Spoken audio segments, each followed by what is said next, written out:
Hello, welcome to Sparks 1524 and a three-part look at the Battle of Gettysburg. I'm Nathaniel Miller coming to you from Gettysburg, Pennsylvania. Today is July 1st, 2021. 158 years ago today, on July 1st, 1863, the biggest, most bloody battle ever to occur on North American soil began here in Gettysburg, Pennsylvania. This was a battle that Confederate General Robert E. Lee did not want, although it did become the culmination of his second invasion of the North. This was the first battle in which he was soundly defeated, and in fact, his mystique of invincibility was broken here by Union Major General George Meade. George Meade became the first man ever to defeat the seemingly unbeatable Robert E. Lee, helping to change the course of American history. Now, like every other battle, there's a big, broad brushstroke of what happened here. You had the armies clashing. The Confederates had come up from the south, came around to the north, down into Gettysburg. The Union came up from the south into Gettysburg. The two met. On July 1st, the Confederates actually won the day and pushed the Union all the way through town. It's a little known fact because most people associate the battle with only the grounds of the National Park, which are just outside of town. But Gettysburg itself was an urban battlefield for well over 24 hours and saw some of the most vicious fighting of the 19th century. The Gettysburg National Military Park Visitor Center is a great place to get orientated, especially if you've never been to Gettysburg before. The modern facility opened in 2008, replacing an older building. The Visitor Center Museum features the entire history of the Civil War, not just the Battle of Gettysburg. You'll find both traditional and interactive exhibits here. One highlight is the Gettysburg Cyclorama, a 360-degree painting depicting Pickett's charge on July 3, 1863. Painted by French artist Paul Philippeteau in the late 19th century, the 100-yard-long painting took over a year to complete and is one of the museum's key artifacts. As I said, on July 1st, 1863, Confederate forces were sweeping across the fields of battle, pushing the Union toward and later through Gettysburg itself, apparently setting themselves up for imminent success. However, a look at a couple of points on the first day's battlefield not only will humanize the struggle, but also foreshadows the Confederates' ultimate loss on July 3rd, despite their position seeming so strong. By 11 a.m., a number of Confederates had taken refuge in this railroad cut, but the Confederates realized too late that it was far too deep to be used as anything but a self-imposed trap. The Union's 6th Wisconsin, the famous Iron Brigade, pinned the Confederates down, forcing the surrender of the Southern forces here and preventing a flank attack on the Union that might have destroyed all Union hopes for holding any sort of line. The scope of the disaster for the Confederates at the railroad cut can be seen by the fact that Union Colonel Rufus Dawes with the 6th Wisconsin, part of the Iron Brigade, was left juggling 7 sabers that had been presented to him by the surrendering Confederate forces. Iverson's pits are a little-known area of devastation on Oak Hill, the extreme right of the Union line and the last point the Union held before being forced to retreat through the town itself. Confederate Brigadier General Alfred Iverson, so overconfident that he didn't bother to reconnoiter the ground or even lead his men in person, sent his North Carolina soldiers forward to what he assumed was permanent, eternal military glory. Well, he sent them forward to eternity, all right. The Union forces had lined up behind a low stone wall, and as the Confederates got near, the Union forces stood up and mowed down the Confederates with all the efficiency of a lawnmower. The North Carolinians were buried on site in long pits, Iverson's pits, until they were reinterred years later. For decades after the war, farmers cultivating this area of wheat field always said the wheat here grew higher and healthier than anywhere else on the field. One of my favorite parts of any battlefield tour is a chance to take a ghost tour. Straight up, I do believe in ghosts, but ghost tours are good spooky fun, and I learned a long time ago that you find out a lot of local history through ghost tours that you're just not going to learn anywhere else. For example, during my first ever ghost tour, which was, over 15 years ago now, but it was here in Gettysburg, I learned more about Civil War surgery during that one tour than I did doing any of the classes for my master's degree, and I learned a lot about the local lore here in Gettysburg and what the local residents went through. Well, tonight I took a tour hosted by the Gettysburg Paranormal Society, and one of our stops was the Rupp House. Now, the Rupp House in 1863 was just outside the southern edge of Gettysburg. The original house has been added onto since, primarily in the late 1880s, but the original part of the house that was here during the battle is still there. This house was part of the urban fighting I described earlier, where you had Union soldiers literally on the front porch, Confederate soldiers on the back porch, and they were firing through the house while the Rupp family was hiding in the basement. Like every other surviving structure from the battle, the Rupp House became a field hospital, and the later addition to the house, which is the front side that visitors see today from the street, stands on ground where the dying and the grievously wounded were laid out there. In this photograph, you can see the old and the new portions of the Rupp House. The original portion that existed during the Civil War is on the far right and has that big floodlight hanging off it. During the ghost tour I was on, the uppermost attic windows were completely dark to all of us as we listened to Scott, our tour guide. Trust me, we were looking because he was pointing up at those windows and explaining some of the different things people have reported seeing over the years. I, of course, was taking photographs and listening to his tales of the Rupp family. When I got back and downloaded my images, I discovered a blue glow in that upper right attic window.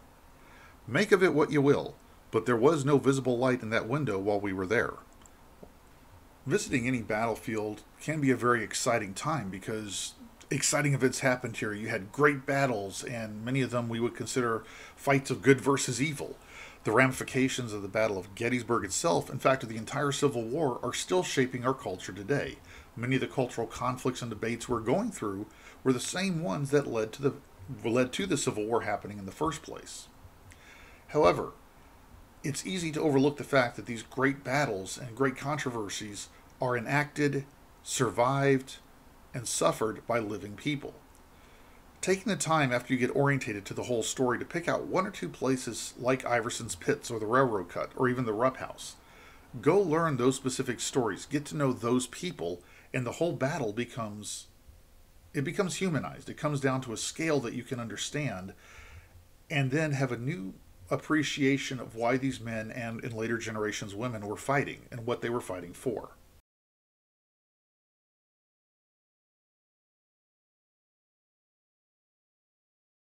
Hello, welcome to Sparks 1524. Today is July 2nd, 2021. This is the 158th anniversary of the Battle of Gettysburg, which happened from July 1st to July 3rd in 1863. I'm Nathaniel Miller reporting to you from Gettysburg, Pennsylvania. The Battle of Gettysburg was not expected to happen. General Robert E. Lee, the Confederate general who was leading an invasion of the North in an attempt to both relieve pressure on Virginia and force the North to the negotiating table, did not want a general battle here at Gettysburg. He was actually trying to move toward Chambersburg and then possibly to Baltimore or Washington, D.C. However, Union forces under the recently named commander, Major General George Gordon Meade, had other ideas. Now, to make this more remarkable, especially to make the fact that Meade is the first Union general to ever defeat Robert E. Lee, it's even more remarkable when you think about the fact that Meade took command of the Union's Army of the Potomac only 3 days before this battle happened. The Southerners came in from the North came in from the South. They met just north of Gettysburg, and the Union forces were pushed back through the town on the first day of fighting, which was yesterday, July 1st.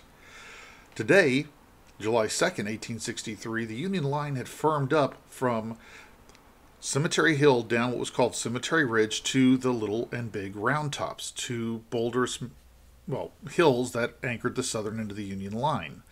The Confederate line had taken shape along Seminary Ridge. Now, as you might guess, Seminary Ridge had a seminary on it, and still does to this day. Cemetery Ridge was anchored by Cemetery Hill, hence its name. Fighting occurred along these lines all day, but one of the most famous battles in American history took place on Little Round Top, a heretofore obscure little hill, and it was one of those moments where several things went barely just right for the Union and barely just wrong for the Confederacy, but that barely was just enough to turn the tide until the final moment when an obscure colonel named Joshua Lawrence Chamberlain enacted what was actually a textbook maneuver, but not one that was terribly common or expected in that moment, and thereby turned the tide of battle. Late in the afternoon of July 2nd, 1863, the Confederates and Union forces were both realizing that Little Round Top, a hill long cleared of vegetation by local farmers, was a critical landform to both armies' battle plans. This cleared land made Little Round Top a more valuable place than the taller but heavily wooded Big Round Top.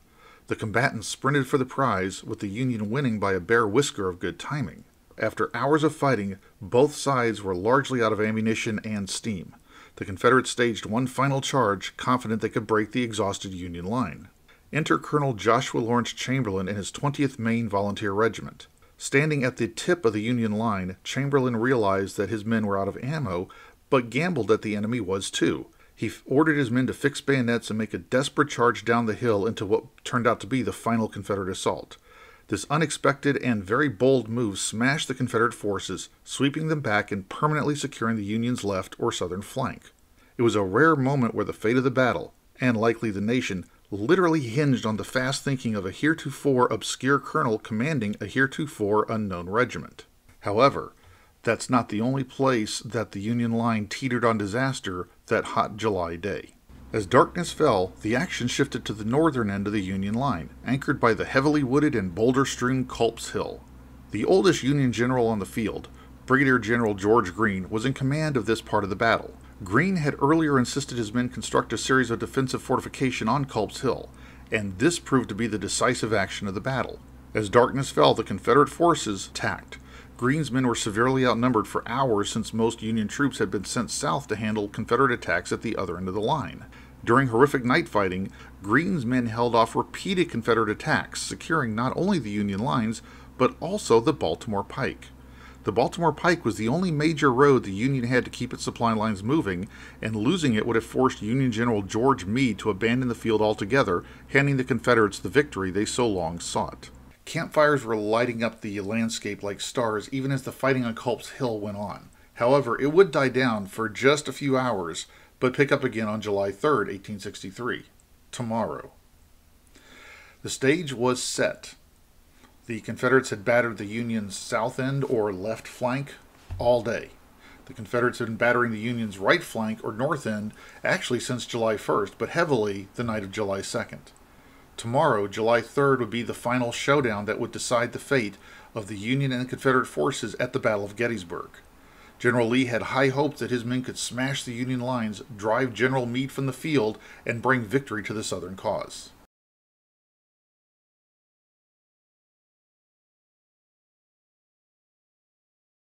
Hello, welcome to Sparks 1524. I'm Nathaniel Miller reporting to you from Gettysburg, Pennsylvania. Today is July 3rd, 2021. 158 years ago today, on July 3rd, 1863, the Battle of Gettysburg reached its horrifying climax. The action had commenced on July 1st when the Union and Confederate armies pretty much accidentally collided here in Gettysburg. The fighting was fierce and early on favored the Confederates, but the Union Army held firm. By July 3, 1863, General Lee, desperate to end the war and win Southern independence before the South could be worn down by the North's superior industrial might, decided on a frontal charge against the Union lines. However, as controversial as this decision was even back in the day, for example, James Longstreet, Lee's top lieutenant, strongly counseled him not to do it. This charge was not simply a foolhardy rush right in the center of the Union line. It was part of an overall battle strategy that involved attacks on the ends of the Union line and, most critically, a cavalry charge against the rear of the Union line. Basically, Lee was trying to catch his enemies in a pincer. Most people don't even know this battlefield exists, the East Cavalry Field, but it does, and had Jeb Stuart's Confederate cavalry been able to get through, they likely still would not have broken the Union line, but it would have changed up the battle considerably. So before the Grand Pickett's charge steps off, let's take a drive about 5 miles east of town to the East Cavalry Field. Here at the East Cavalry Field, the Confederate cavalry attempted to assault and breach the Union rear, snapping their line even as the forthcoming infantry assault smashed their front. Union cavalry, under the overall command of Brigadier General David Gregg, under whom was serving a brigade led by a certain Brigadier General George Armstrong Custer, were ready for them. The Union forces engaged the rebels on these farm fields. The battle was lengthy and the rebels outnumbered their Union foes, but Custer ordered an unexpected charge straight into the Confederates. This move stopped the Confederate momentum cold, ending their hopes of hitting the Union rear and thwarting yet another part of Lee's master plan. These fields are again agricultural fields, but 158 years ago today, they ran with blood, hoofbeats, and the hubristic hopes of Southern victory. In the days before radio communication, there really was no way for General Lee to be informed in time that half of his pincer movement had failed. At about 12 noon, the largest cannonade ever heard on North America went off as the Confederates began firing at the Union line, trying to blast it to smithereens so the infantry would be able to break through much easier. The Union cannon actually stopped firing early, not because they were destroyed, but because the smoke on the field was so thick the Confederates could no longer aim accurately and were shooting over them into the Union rear. Ironically, Union soldiers in the rear who were recuperating from the previous day's fighting were now right back in the line of fire. Pickett's charge got its name from the division of Confederate Major General George Pickett. His was the division that led off the charge to hit the center of the Union line. General Lee had been strongly counseled against this course even before the rest of his battle plan began to fail, but he was determined to stick it out. Today, it's 3 p.m. on July 3rd, 2021. 158 years ago today, to this hour, at approximately 3 p.m. on July 3rd, 1863, 13,000 Confederates stepped off, beginning the slow march across a mile of open land. The Union cannons, long silent when they realized the Confederate artillery had been wildly overshooting due to dense smoke obscuring their aim, now opened up. Great gaps began to appear in the rebel lines as they climbed fences to cross the Emmitsburg Road. Only a handful of rebels would reach the Union line. The fighting was fierce, but the issue was never in doubt. Lee's grand, complex plan had utterly failed, while Meade's simple, efficient plan won the day. What was left of Lee's men began to stagger back toward their lines, if they could still walk. And just like that, it was over. About 13,000 men went out on Pickett's charge. Approximately 7,000 came back. Lee's army was devastated. It's interesting because we have a pouring rain on us now in Gettysburg here, July 3rd, 2021. Well, on July 3rd, 1863, a pouring rain began that night and continued through July 4th, giving Lee cover as he effected his retreat. As the armies left, an army of the dead was left on the field. The Southern soldiers were left in their shallow graves to be reinterred south later at state expense. The Federal dead, however, would be cared for by the U.S. government. The most efficient way to do that was to create a national cemetery here in Gettysburg. The Federal dead could be reinterred here, and the devastated town could begin the decades-long process of recovery. That cemetery would be dedicated with speeches by everybody from Edward Everett, one of the greatest orators of the day, to a certain President Abraham Lincoln on November 19th, 1863. President Lincoln arrived in Gettysburg the afternoon of November 18th, 1863. He stayed the night in the house of David Wills before joining a procession down Baltimore Street to the new cemetery. Two of the trees on this street, including the big sycamore tree outside the wartime building that currently houses the modern Mr. G's, were alive during the battle and witnessed the carnage, and also witnessed President Lincoln passing in front of them on his way to the ceremonies. The dead in the cemetery are laid out in semicircular arcs. The ground where the Grand Soldiers' Monument stands today was likely the site of the stage for the dignitaries. This is where Abraham Lincoln delivered the short 2-minute speech that redefined the war and the promise of America, a promise that these dead should not have died in vain, but that government of the people, by the people, and for the people shall not perish from the earth. News of the victory at Gettysburg reached Washington, D.C. on July 4th. Coming on the heels of that announcement was news that General Grant had captured Vicksburg, a seemingly impregnable fortress on the Mississippi River. By capturing Vicksburg, Grant was able to reopen the Mississippi to Union commerce and physically split the Confederacy in half. These twin victories marked the turning point of the war. Robert E. Lee's seemingly invincible Army of Northern Virginia had been decisively defeated. The seemingly impregnable fortress at Vicksburg had fallen to the Union advance. Momentum had forever shifted to the United States. When you come to visit a battlefield, don't just take the driving tour. That's a great way to orientate yourself to the grand and bloody pageant, the big scope of everything. But after you get orientated, get out of your car and spend some time walking the field. By walking from site to site to site, you'll get a much better visceral understanding of what happened there, the scale of it. You'll get a much better appreciation of what these soldiers went through as they carried 20, 30, 40 pounds of gear on their back while being shot at on hot days with little water. Additionally, many towns, such as Gettysburg, were themselves battlefields. The battlefield is not just the land the National Park Service is able to preserve. The town itself is also part of the battlefield. Seek out those places. Learn the stories that usually don't make the history books. This will help you to understand not just the battle and the grand military activities that happened, but you'll come to realize that in many ways the people who were living, dying, or just trying to survive these events are not much different than we are today. If you care to read more about my time here at Gettysburg, part 3 of my column is linked below in the description. If you enjoyed this video, I invite you to share it if you think it's worthwhile. I would ask you to hit that little like button And if you think I've earned it, please subscribe and follow my ongoing content. I thank you very much for your time. I wish you a happy Independence Day, and until we meet again, remember to always go and do great things.